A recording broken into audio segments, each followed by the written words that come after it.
UPI જે payment system આપણે વાપરીએ છીએ એને 10 વર્ષ આજે પૂર્ણ થઈ ગયા છે। 25 ઓગસ્ટ 2016ના દિવસે આ જે સિસ્ટમ છે લોન્ચ કરવામાં આવી હતી ડિજિટલ પેમેન્ટ અને એને શરૂ કર્યાને 10 વર્ષ આજે પૂર્ણ થયા છે।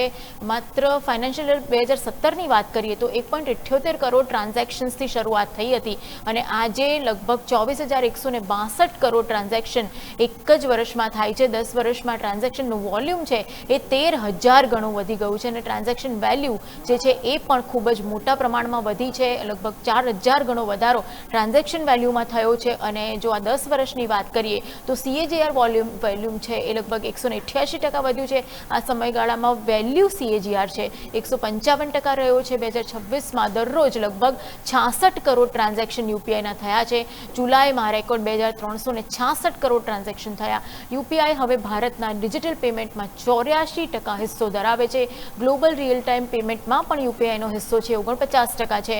યુપીઆઈ હવે 11 દેશોમાં કાર્યરત થયું છે અને યુપીઆઈ સાથે જોડાયેલી બેંક્સ તેની સંખ્યા વધીને 741 થઈ છે। શરૂઆતના સમયમાં માત્ર 21 બેંકો યુપીઆઈ સાથે જોડાયેલી હતી। યુપીઆઈએ ભારતને ગ્લોબલ ડિજિટલ પેમેન્ટ લીડર અત્યારે બનાવી દીધું છે।